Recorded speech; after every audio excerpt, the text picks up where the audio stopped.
Hello दोस्तों, नमस्कार। स्वागत है आपका हमारे यूट्यूब चैनल सम्राट एजुकेशन में। दोस्तों, आज की इस वीडियो में आप लोगों को CUT PG agri business management का प्रीवियस ईयर क्वेश्चन पेपर जो है सॉल्व करवाने वाला हूं। यह पेपर 9 जून 2023 को पहले शिफ्ट में हुआ था। ठीक है, पिछली वर्ष जून में हुआ था एग्जाम। इस बार किस में हो रहा है? मार्च में हो रहा है। ठीक है, तो एग्री बिजनेस मैनेजमेंट का पेपर है। तो इस पेपर को हम लोग दो पार्ट में सॉल्व करेंगे। ठीक है, एक पार्ट में हम लोग देखेंगे 37 से 38 क्वेश्चन, दूसरे पार्ट में देखेंगे 37 से 38 क्वेश्चन। ठीक है, तो पहले क्या होता था कि 100 क्वेश्चन आते थे, लेकिन अब क्या हो गया है कि 75 क्वेश्चन आते हैं। ठीक है, पहले क्या होता था 100 क्वेश्चन में 25 क्वेश्चन रीजनिंग, मैथ और हिंदी इंग्लिश इन सभी से आते थे, लेकिन अब 75 क्वेश्चन स्पेसिफिक सब्जेक्ट से ही आपके आएंगे, जिसका सिलेबस पहले से ही आप लोग को दे दिया जाता है। तो चलिए देख लेते हैं, वीडियो में बने रहिएगा। इसका PDF है तो डिस्क्रिप्शन व्हाट्सएप नंबर दिया गया है, मैसेज करके आप लोग इसका PDF ले सकते हैं। तो यहाँ से आप लोग को शुरू होता है पार्ट बी। ठीक है, इसके पहले 25 क्वेश्चन था जो कि हम लोग को नहीं पढ़ना है। इसके बाद से अब हम लोग को देखना है। ठीक है, तो सबसे पहला क्वेश्चन दिया है मैचिंग वाला। क्या दिया है? मैचिंग वाला। तो देखिए, क्वेश्चन आपका जो पेपर होता है ना, वो बाइलिंगुअल होता है। हिंदी और इंग्लिश दोनों लैंग्वेज में पेपर होता है, दोनों लैंग्वेज में लिखा हुआ होता है। जिसमें आप लोगों को इसमें अच्छा लगे उस पर आप लोग कर सकते हैं। ठीक है भैया, तो चलिए पहला क्वेश्चन देख लेते हैं। सूची 1 का सूची 2 के साथ मिलान कीजिए। जैसे पहला दिया घास बीज। ठीक है, तो इसका हो जाएगा जंगली धान, गेहूँ, घास। ये सब क्या हो जाएंगे? घास के बीज जाएंगे। ठीक है, अगला दिया गिरी वृक्ष, तो गिरी वृक्ष हो जाएगा हेजलनट, ओक और पिंगल फूल। ऑप्शन नंबर आप लोग का यहाँ पर पहला सही है। ठीक है, पहला ऑप्शन नंबर सही है। और तीसरे का हो जाएगा त्रिनेत्र बीज का जंगली या सनफ्लावर बुलरस। और अगला है लास्ट वाला चौथा जड़कंद और पादप के राइजोम, तो इसका पीनट, वन 21 में लीको चावल, हाँ आदि। ये सब क्या हो जाएंगे? इसका सही आंसर हो जाएगा। ठीक है, इंग्लिश में देखिए, थोड़ा सा हिंदी में टफ लैंग्वेज हो जाता है। ठीक है, ऑप्शन नंबर 1 सही है। पहले का दूसरा से हो जाएगा। ठीक है, पहले का दूसरा से हो जाएगा, दूसरे का चौथा, तीसरे का पहला और चौथे का तीसरा। ठीक है, अगले क्वेश्चन पे चलते हैं। क्वेश्चन बोला है weed act micronutrient to valuable crop. एक मिनट हिंदी में दिखाते हैं भाई, क्योंकि हमारे ज़्यादा से ज़्यादा सब्सक्राइबर जो हैं, दोस्त मित्र हमारे जो हैं, वह सब हिंदी वाले हैं, तो इसकी वजह से हिंदी में ही देखेंगे। तो क्वेश्चन है, खरपतवार इस रूप में कार्य करते हैं: मूल्यवान फसल के सूक्ष्म पोषक तत्व के रूप में, वैकल्पिक परपोषी जिन पर कीट तथा रोगों का आश्रय होता है। अगला बोला है अनुकूल मृदा पदार्थ, अनुकूल पादप और सौर विकिरणों तथा स्थान के लिए। ठीक है, तो खरपतवार बोला है इनमें से किन रूपों में कार्य करते हैं? खरपतवार जो होता है वैकल्पिक परपोषी के रूप में कार्य करता है, जिन पर कीट, रोगजनक मतलब पैथोजन और रोगों का आश्रय होता है। ठीक है, खरपतवार पे क्या होते हैं? परपोषी होते हैं, मतलब जब वह जिस फसल खरपतवार वह उस टाइम नहीं होता तो वह क्या करते हैं? खरपतवार पे ही रहते हैं। ठीक है, रोगजनक पैथोजन जो होते हैं खरपतवार पे उपस्थित होते हैं, कीट भी उसी उसी पे होते हैं, रोग भी उसी पे होते हैं। मतलब ये सब आश्रय देता है किसको? परपोषी, कीट, रोगजनक और रोग को। ठीक है, अगला क्वेश्चन देखेंगे। निम्न में से कौन सा जल उपयोग दक्षता से संबंधित नहीं है? इनमें से कौन सा जल उपयोग दक्षता से संबंधित नहीं है? तो ऑप्शन नंबर 3 आप लोगों का सही हो जाएगा। ठीक है, जल उपयोग दक्षता की सबसे सामान्य प्रयोग की जाने वाली इकाई किलोमीटर किलोमीटर किलोग्राम प्रति मीटर क्यूब जो है प्रति सेकेंड है। ठीक है, जल उपयोग दक्षता की समानता प्रयोग की जाने वाली इकाई जो है किलोग्राम घन मीटर प्रति सेकेंड है। तो यह जो है जल उपयोग दक्षता से संबंधित नहीं है। ऑप्शन नंबर यहाँ पर आप लोगों का सही हो जाएगा 3। अगला क्वेश्चन देख लेते हैं। पपीते के फलों की निदानी आयु या शेल्फ लाइफ निम्न में से किन कटाई पश्चात उपचारों से बढ़ाई जा सकती है? कटाई के बाद किन उपचार से बढ़ाई जा सकती है? इसका आंसर नहीं पता, आप लोग बताइएगा इसका आंसर। अगला क्वेश्चन है, समुदाय विकास के दर्शन के कालखंडों को कालानुसार क्रम में लगाएं। ठीक है, तो देखिए मैं सभी ऑप्शन पढ़ूंगा तो काफ़ी टाइम हो जाएगा, इसके लिए तो मुझे 4 बार में वीडियो ख़त्म करना पड़ेगा। तो चलिए देखते हैं, जहाँ तक वीडियो हो सकता है तहाँ तक हम लोग कोशिश करेंगे इसको करने का। तो जिसमें पहला दिया गहन कृषि विकास युग, दूसरा दिया पूर्व स्वतंत्रता प्राप्ति युग, तीसरा दिया स्वतंत्र पश्चात स्वतंत्रता प्राप्ति युग, अगला दिया समुदाय विकास तथा राष्ट्रीय विस्तार युग, अगला है आधुनिक समुदाय विकास युग। क्वेश्चन क्या पहले समझ लीजिए। क्वेश्चन बोला कि समुदाय विकास के दर्शन के कालखंडों को कालानुसार क्रम में लगाना है। ठीक है, कालानुसार क्रम में लगाना है। तो यहाँ पर कौन सा ऑप्शन सही है? यहाँ पर आपका ऑप्शन नंबर 4 सही है, BCDE। सबसे पहले बी रहेगा, उसके बाद सी रहेगा, उसके बाद डी रहेगा, उसके बाद ए रहेगा, उसके बाद ई रहेगा। ठीक है, तो यहाँ पर आप लोग का ऑप्शन नंबर 4 जो है वह सही हो जाएगा। अगला क्वेश्चन है मॉडर्न क्रॉपिंग सिस्टम और आधुनिक कृषि व्यवस्था है क्या भैया? वार्षिक एकल संवर्धन, एनुअल मोनोकल्चर, जो कि सही आंसर है। ऑप्शन नंबर 1 इसका सही हो जाएगा। अगला क्वेश्चन देखेंगे, असलेशन और रीजन वाला क्वेश्चन है। ठीक है, असलेशन और रीजन वाला क्वेश्चन है, बहुत सारा इसलिए क्वेश्चन देखने को मिलता है आपको। लगभग 20 से 25 क्वेश्चन जो है ना वह असलेशन रीजन से, स्टेटमेंट से और मैचिंग से देखने को मिल जाएंगे। ठीक है, इससे ज़्यादा ही मिल जाएंगे, तो इस पर ज़्यादा से ज़्यादा आप लोगों का फोकस होना चाहिए। ठीक है, तो असलेशन में क्या बोला है? बोला है कि मृदा पादपों के उत्पादन तथा वृद्धि के लिए एक माध्यम है। बोल रहा है कि मृदा जो है वो पादपों के उत्पादन के लिए और वृद्धि के लिए एक माध्यम है। दूसरा कारण क्या बताया है? यह पादप जड़ों को बढ़ने के लिए तथा जल, ऑक्सीजन तथा पादप की वृद्धि और विकास के लिए पोषक तत्वों का अवशोषण करने में तनाव उत्पन्न करता है। अब यहाँ पे पूछ रहा है ए और आर दोनों सही है कि आर ए की सही व्याख्या है। तो यहाँ पे आप लोगों का कौन सा ऑप्शन सही हो जाएगा? ऑप्शन नंबर 3 सही हो जाएगा। ए सही है लेकिन आर सही नहीं है। ठीक है, ये जो बोला है कि मृदा पादपों के उत्पादन तथा वृद्धि के लिए एक माध्यम है, यह सही है, लेकिन जो आप आर बोला है कि यह पादप जड़ों को बढ़ने के लिए तथा जल, ऑक्सीजन तथा पादप वृद्धि और विकास के लिए पोषक तत्वों का अवशोषण करने में तनाव उत्पन्न करता है। तनाव क्यों उत्पन्न करेगा भाई? इसीलिए तो होता है, तनाव उत्पन्न नहीं करता है। ठीक है, तो इसलिए ऑप्शन नंबर 3 से हो जाएगा कि ए सही लेकिन आर सही नहीं है। ओके, उम्मीद करते हैं आप लोग समझ रहे होंगे भैया। अरे यार सॉरी भाई। अगला क्वेश्चन देख लेते हैं। The process of photosynthesis requires the following. बोल रहा है कि फोटोसिंथेसिस जो होता है किसके लिए रिक्वायर होता है? ठीक है, हिंदी में देख लेते हैं। प्रकाश संश्लेषण प्रक्रिया में निम्नलिखित की आवश्यकता होती है। किसकी आवश्यकता होती है प्रकाश संश्लेषण प्रक्रिया में? तो यहाँ पर आप लोगों का कार्बन डाइऑक्साइड की आवश्यकता होती है प्रकाश संश्लेषण में, आप लोगों को पता ही है। ठीक है, और प्रकाश की आवश्यकता होगी, आप लोगों को पता ही है। ठीक है, जल की आवश्यकता होगी, इसमें कीट की आवश्यकता कोई नहीं है, सेल की आवश्यकता कोई नहीं। तो यहाँ पर ए और आपका सी और ई किस में है भैया? ऑप्शन नंबर 3 में। तो ऑप्शन नंबर 3 इसका सही हो जाएगा। ठीक है, इस प्रकार से आपको क्वेश्चन को तोड़ देना है, तोड़ के समझ लेना है। ठीक है, अगला क्वेश्चन है vertical integration in agri business आकर व्हेन। बोला कि वर्टिकल इंटीग्रेशन कृषि व्यवसाय में होता है जब, कब भाई? जब कोई एक फार्म खाद्य तथा तंतु के उत्पादन के कई चरणों का नियंत्रण करता है। फार्म उत्पादन में फार्म उत्पादकता की विभिन्न चरणों द्वारा बहु कंपनियां नियंत्रित करती हैं। क्षैतिज समाकलन नहीं होता है, 2 कंपनियां साथ कार्य करती हैं। तो इसमें कौन सा ऑप्शन सही हो जाएगा? तो यहाँ पर अपना ऑप्शन नंबर 1 से हो जाएगा। ठीक है, जब कोई एक फार्म खाद्य तथा तंतु के उत्पादन के कई चरणों का नियंत्रण करता है तब। इंग्लिश में भी इसका आंसर देख लीजिए। A single firm control several stage in the production of food and or fibre. ठीक है, उम्मीद करते हैं आप लोग समझ रहे होंगे।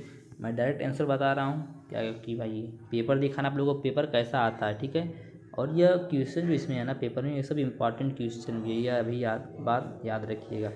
फिर से देखिए मैचिंग बेस्ड क्वेश्चन आ गया। ठीक है, मैचिंग बेस्ड क्वेश्चन आ गया जिसमें पहला ऑप्शन दिया है breeder seed, foundation seed, certified seed, labelled seed. तो यहाँ पर आप लोगों को बताना है कि किस सीड पे किस प्रकार का टैग लगा होता है। बहुत ही अच्छा क्वेश्चन है। ठीक है, बहुत ही अच्छा क्वेश्चन है। तो ब्रीडर सीड पे भैया गोल्डन येलो टैग लगा होता है। ठीक है, सभी लोगों को पता है। तो यह क्या हो गया? ऑप्शन नंबर ए हो गया। ठीक है, तो पहले का चौथा किस में है? सिर्फ ऑप्शन नंबर 4 में है। तो यहाँ ही से आप लोग का ऑप्शन नंबर 4 से हो जाएगा। लेकिन आगे में हम लोग देखेंगे, आगे देखेंगे फाउंडेशन सीड। फाउंडेशन सीड में किस कलर का टैग लगा होता है? तो वाइट कलर का टैग लगा होता है। सर्टिफाइड सीड में किस कलर का टैग लगा होता है? तो ब्लू कलर का टैग लगा होता है। और जो लेबल्ड सीड होता है उसमें ओपेल ग्रीन टैग लगा होता है। इस प्रकार से आपका ऑप्शन नंबर 4 जो है सही हो जाएगा। उम्मीद करते हैं अच्छे से समझ में आ रहा होगा आप लोगों को।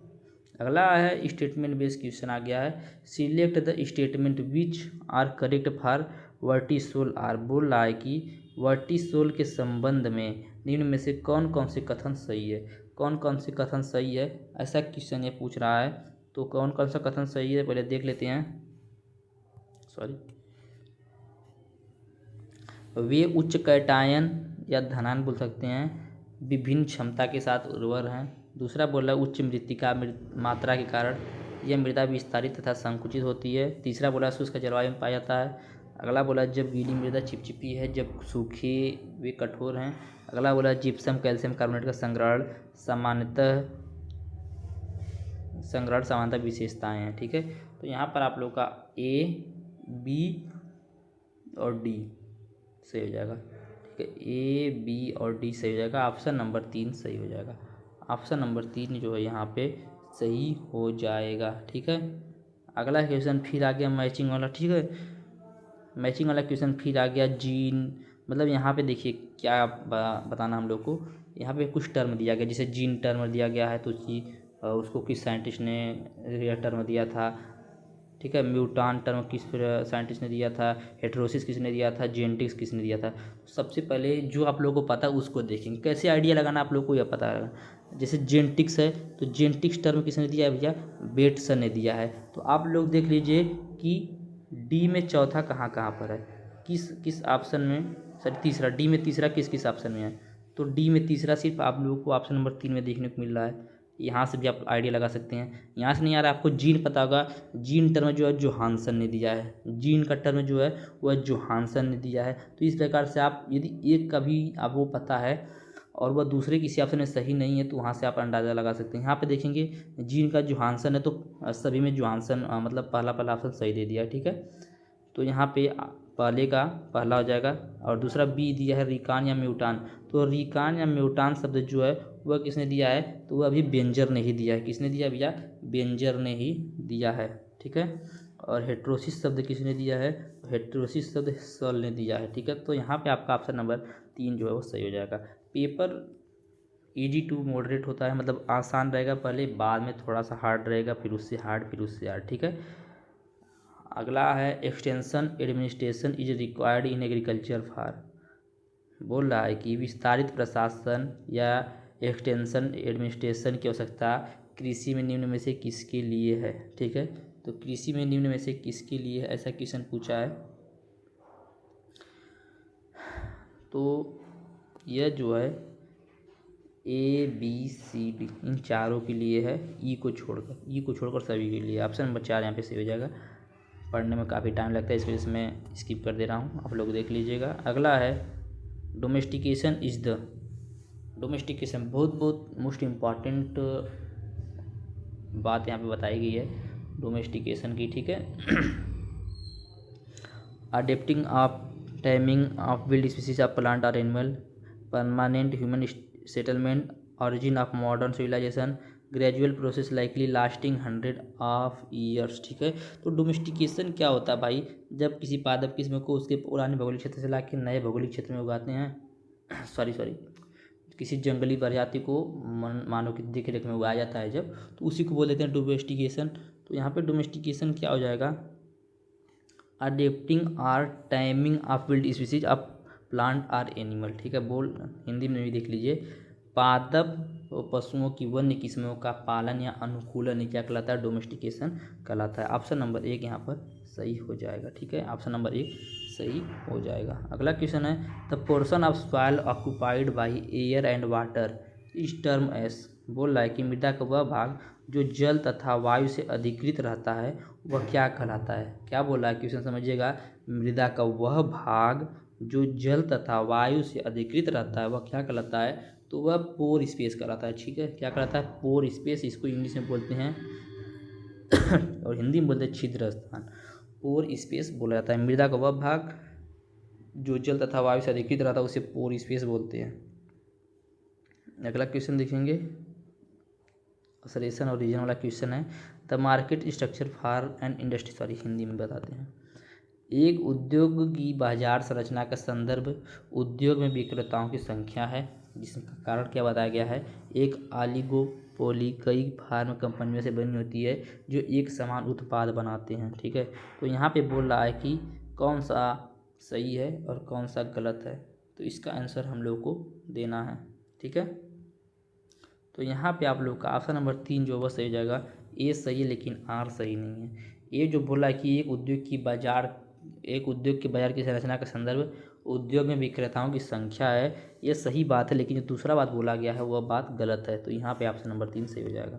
अगला question, the breed of cow. ठीक है, अगला क्वेश्चन है, the breed of cow that belongs to Uttar Pradesh, Punjab, Haryana and Madhya Pradesh is Gir, red Sindhi, Sahiwal, Hallikar. तो बहुत ही कॉमन क्वेश्चन है, हिंदी में भी देखिए। गाय की वह नस्ल जो उत्तर प्रदेश, पंजाब, हरियाणा तथा मध्य प्रदेश से है, कौन सी है भैया?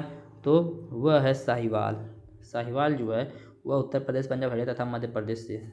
ठीक है, अगला क्वेश्चन देख लेते हैं।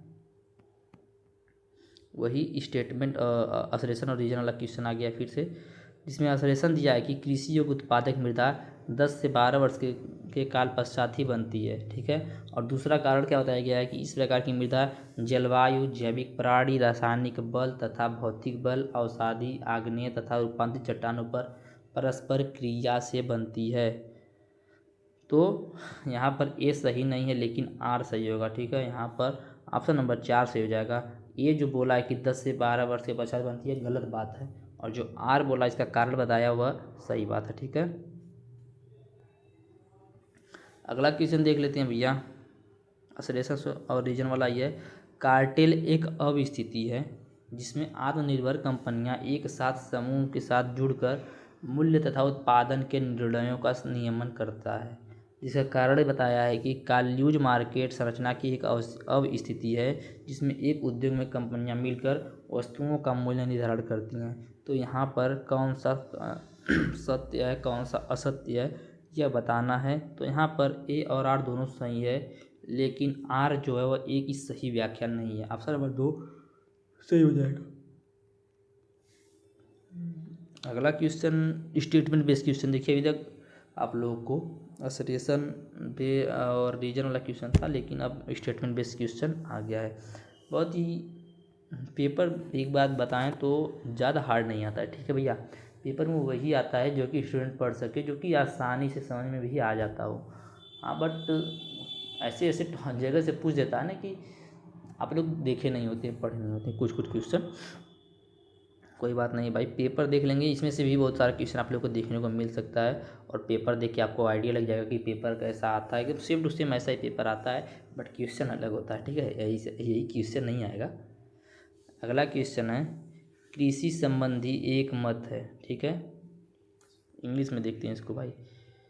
स्टेटमेंट बोला है, एग्रेरियनिज्म is a belief that promotes that the idea that farming is a noble profession and important economic endeavor।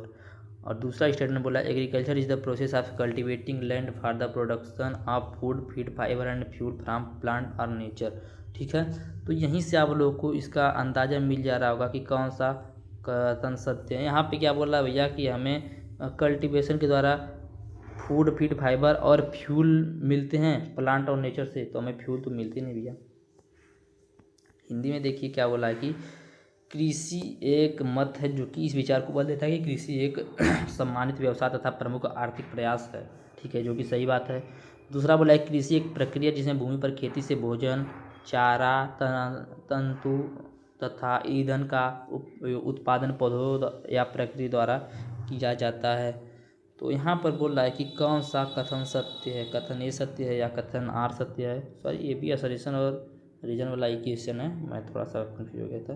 तो यहाँ पर ऑप्शन नंबर 3 से जगह ए सही है लेकिन आर सही नहीं है। ठीक है, रीजन जो इसका सही नहीं बताया गया यहाँ पे। अगला क्वेश्चन देखेंगे, in positively skew distribution mean median mode, mean median mode, mode median mean. ठीक है, बोल रहा है ना कि पॉजिटिव एक धनात्मक स्क्यू वितरण में बताना है आप लोगों को। ठीक है, बहुत ही आसान क्वेश्चन है, बहुत ही अच्छा क्वेश्चन है। तो यहाँ पर मीन मीडियन मोड जो है यह सबसे अच्छा, माध्य माध्यक बहुलक, माध्य माध्यक बहुलक जो है यह सत्य, मतलब यहाँ पे राइट आंसर हो जाएगा। ठीक है, अगला क्वेश्चन देख लेते हैं। बहुत ही अच्छा क्वेश्चन और बहुत ही आसान क्वेश्चन। तो ऐसा क्वेश्चन तो आप लोग अपने से भी कर सकते हैं, लेकिन मैं बता देता हूँ। बोला है फंगिसाइड। फंगिसाइड क्या करते हैं भाई? फंगस को मारते हैं, किल करते हैं फंगस को। तो पहले का ऑप्शन नंबर 3। अब देखिए पहले में किस किस में ऑप्शन नंबर 3 सही है, तो सिर्फ ऑप्शन नंबर तीसरे में पहले का तीसरा सही है। तो यहीं से आपको पता चल गया कि यही राइट आंसर है। लेकिन फिर भी आगे देख लेते हैं। बैक्टीरियासाइड्स क्या करता है भैया? बैक्टीरियासाइड बैक्टीरिया को मारेगा। सही बात है, ये तो एकदम कोई भी भाई कर सकता है इसको। नेमेटोसाइड किसको मारेगा भैया? नेमेटोड को मारेगा। इंसेक्टिसाइड किसको मारेगा? इंसेक्ट को मारेगा। तो यहीं से आपका ऑप्शन नंबर 3 जो है वह सही हो जाएगा। ठीक है, एकदम आसान, या इससे आसान क्वेश्चन नहीं आ सकता, ये बात जान लीजिए। अगला क्वेश्चन देखेंगे। Hidatsa agriculture was practised by Hidatsa tribe in a particular region called. बोल रहा है कि हिडात्सा कृषि हिडात्सा जनजाति द्वारा एक विशिष्ट क्षेत्र में की जाती है, जो कि कहलाता है, उस क्या कहलाता है यही पूछ रहा है वो। ठीक है, तो क्या कहलाता है? तो क्या कहलाता है ये? मिसौरी नदी घाटी कहलाता है। ऑप्शन नंबर 1 सही हो जाएगा, मिसौरी रिवर वैली कहलाता है। अगला क्वेश्चन है। The process in which detachment and movement of soil mineral and organic matter occur by wind and water is called. ठीक है, बोल रहा है कि वह प्रक्रिया जिसमें मृदा खनिज तथा कार्बनिक पदार्थों का हवा व जल द्वारा अलग होना, चलन होना क्या कहलाता है? बहुत ही अच्छा क्वेश्चन है और बहुत ही आसान क्वेश्चन है। उसको बोलते हैं इरोजन। क्या बोलते हैं भैया? इरोजन। जो हवा के द्वारा या पानी के द्वारा मिट्टी या पोषक तत्व या कार्बनिक पदार्थ जो होते हैं उड़ जाते हैं, बह जाते हैं, तो उसको हम लोग क्या बोलते हैं? इरोजन बोलते हैं। ऑप्शन नंबर 2 सही हो जाएगा, अपरदन। ठीक है, अगला है। Most significant legislation passed for the distribution of unsettled land in United state of America is. बोला है कि संयुक्त राष्ट्र अमेरिका में विवादित अनसेटल्ड भूमि के वितरण के लिए प्रमुख नियम पारित किया गया। वह नियम कौन सा है? वह नियम कौन सा है? तो वह नियम 1862 का होम स्टेड अधिनियम है। 1862 में एक होम स्टेड अधिनियम आया था, जो कि संयुक्त राष्ट्र अमेरिका में विवादित या अनसेटल्ड भूमि के वितरण के लिए पारित किया गया था। कौन सा? होम स्टेड अधिनियम 1862। अगला क्वेश्चन देखेंगे। एकदम आसान क्वेश्चन बोल सकते हैं भाई। फुल फॉर्म बताना है, जो कि पहले से ही आप लोग को पता हो जा। WTO का तो कम से कम भाई सबको पता ही होगा, वर्ल्ड ट्रेड ऑर्गेनाइजेशन। तो देख लीजिए बी में चौथा कौन कौन से ऑप्शन में सही है। तो एक इसमें सही है, एक इसमें सही है। ठीक है, नहीं आया समझ में। अब गैट का देख लीजिए। गैट का पूरा नाम क्या होता है? General agriculture and tariff and trade. तो डी का देख लीजिए कि दूसरा किस किस में सही है। ठीक है, डी का दूसरा किस किस में सही है। तो डी का दूसरा, अरे भाई ये भी दोनों सही है। ठीक है, यह बात भी हो गई। अब देख लीजिए अगला बी वाला, ए देख लीजिए। ए प्रोडक्ट लाइफ साइकिल, जो कि ऐसे ही आप लोगों को देखने को मिल गया। पहले का तीसरा किस किस में सही है, यह भी देख लीजिए। तो पहले का तीसरा इसमें सही है। तो यहीं से आप लोग का आंसर मिल गया। आप लोग यदि पहले ध्यान से देखेंगे तो खुद दे दिया। PLC का प्रोडक्ट लाइफ साइकिल दे दिया है, WTO का वर्ल्ड ट्रेड ऑर्गेनाइजेशन दे दिया है, गैट का दे दिया general agreement on tariff and trade, और एक बचा AOA तो एग्रीमेंट ऑन एग्रीकल्चर, जो कि ऐसे ही ये एकदम आसान क्वेश्चन भाई थे। उससे भी आसान क्वेश्चन था जो इसके पहले था। ठीक है, तो इतना इजी क्वेश्चन आया है भाई। आगे देख लेते हैं अब। तो इसका राइट आंसर कौन सा हो जाएगा? इसका राइट आंसर कौन सा हो जाएगा? मैंने बता दिया आप लोगों को, 202, मतलब दूसरा ऑप्शन सही हो जाएगा। आगे देखते हैं। Dumping of disease of vegetable is caused by. Vegetable में एक डिजीज लगता है डंपिंग ऑफ।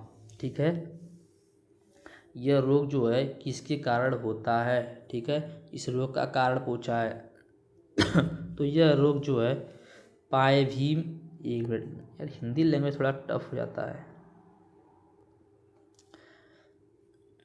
यहाँ पे आप लोग का ऑप्शन नंबर 3 से हो जाएगा, ए और ई के कारण। ए और ई के कारण जो होता है डंपिंग ऑफ डिजीज होता है वेजिटेबल का। ठीक है, अगला क्वेश्चन है। Arrange the following step involve in product life cycle starting with initial to final step.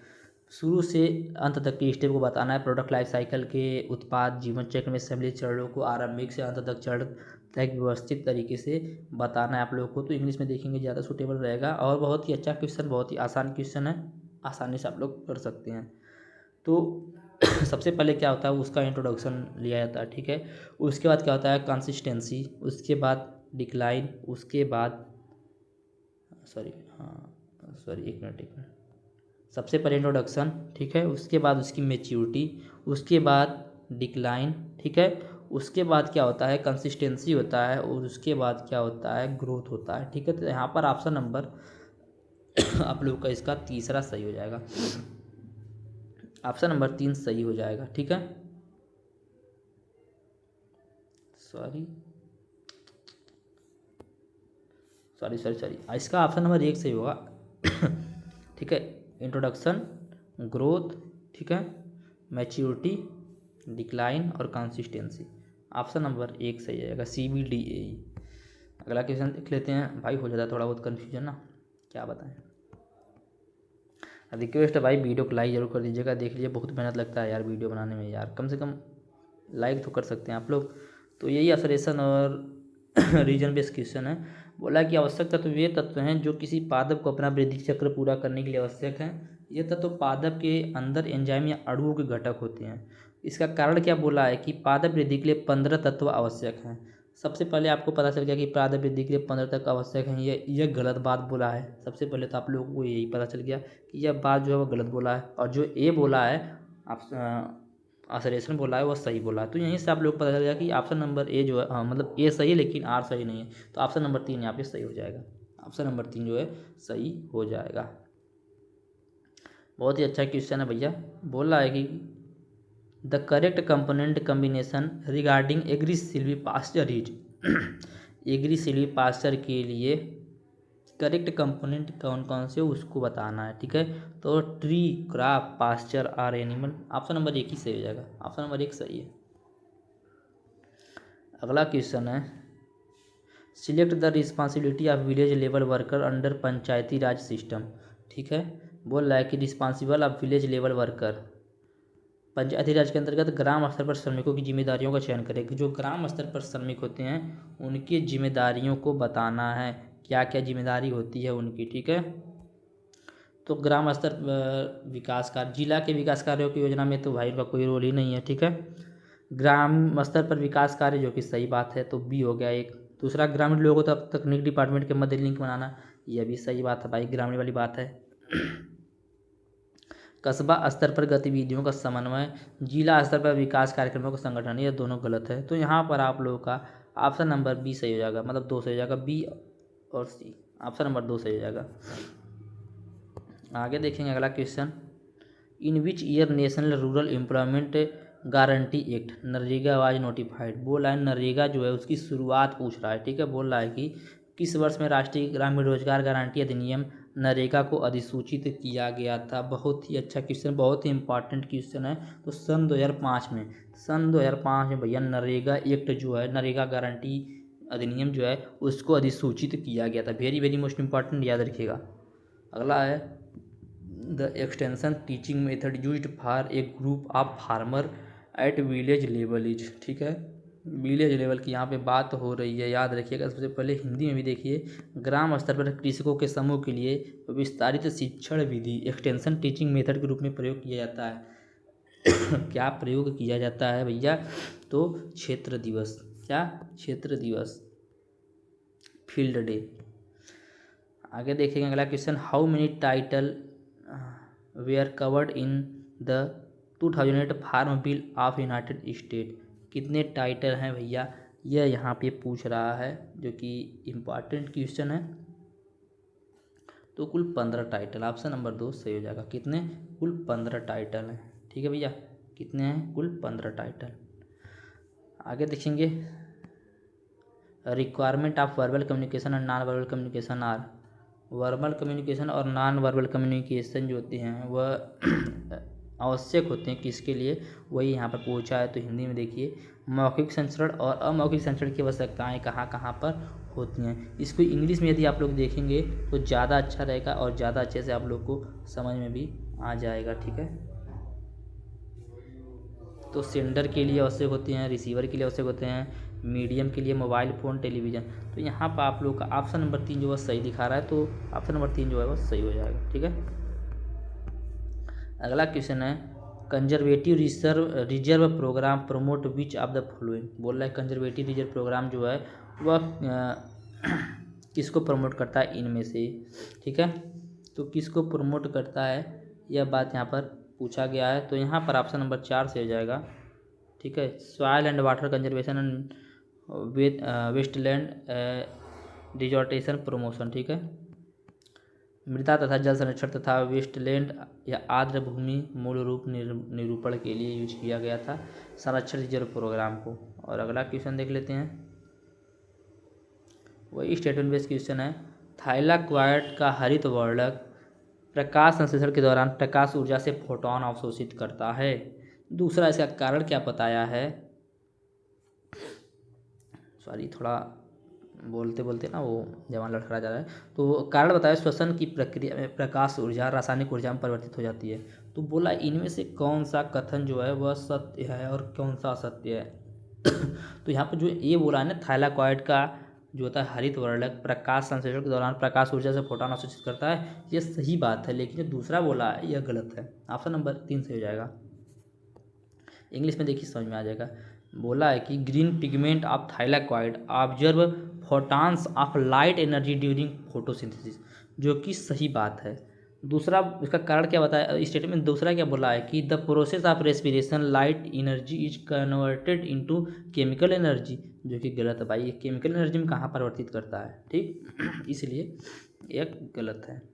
अगला क्वेश्चन है the nutrient considered as secondary plant nutrient. Secondary plant nutrient, अब भाई यदि इसको नहीं पता पाएंगे तो भाई बहुत ज़्यादा गड़बड़ वाली बात है और बहुत ज़्यादा समझिए आपको टेंशन लेने वाली बात है। तो कैल्शियम, इनमें से कैल्शियम जो है वह कंसीडर है सेकेंडरी प्लांट न्यूट्रिएंट। इनमें से इन ऑप्शन में से बात पूछा है, ठीक है। और आगे आ गया बहुत ही अच्छा क्वेश्चन और बहुत ही आसान क्वेश्चन भाई। फिर से वही मैचिंग वाला आप लोगों के बीच में आ चुका है क्वेश्चन मैचिंग वाला भैया, ठीक है। तो पहला NDR मतलब पूछ रहा है कि कहाँ पर है। तो national dairy research institute Karnal Haryana में। सबसे पहले यही पता चल गया कि पहले का तीसरा किस किस ऑप्शन में सही है, तो 3 ऑप्शन में सही है। तो यह बात तो अलग हो गई, ठीक है। अब देखिए दो दिया है CIRB, तो यह कहाँ पर है, तो बी का हिसार में है, ठीक है, हिसार में। तो बी में पहला ऑप्शन नंबर 1 यहाँ पर आप लोगों का सही हो जाएगा, ठीक है। ऑप्शन नंबर 1 से हो जाएगा, ए का तीसरा, 2 का बी का पहला और सी का दूसरा और डी का चौथा, ठीक है। इन सभी का फुल फॉर्म आप लोग जरूर याद रखते रहिएगा, ठीक है भैया। अगला है फिर से आप लोगों को सामने वही मैचिंग वाला क्वेश्चन आ गया है, ठीक है। मैचिंग वाला क्वेश्चन फिर से है, तो ऑन गोल, ठीक है। और मेहसाना, बीटल, नेरो बोल रहा है किसकी किसकी है। तो मेहसाना क्या है भैया, मेहसाना आप लोग नाम सुनेंगे भैया भैंस है, क्या है भैंस। तो यह क्या हो गया, भैंस हो गया। तो बी का तीसरा तीसरा किस में सही है, तो 1 और 2 ऑप्शन इसमें और इसमें दोनों में सही है।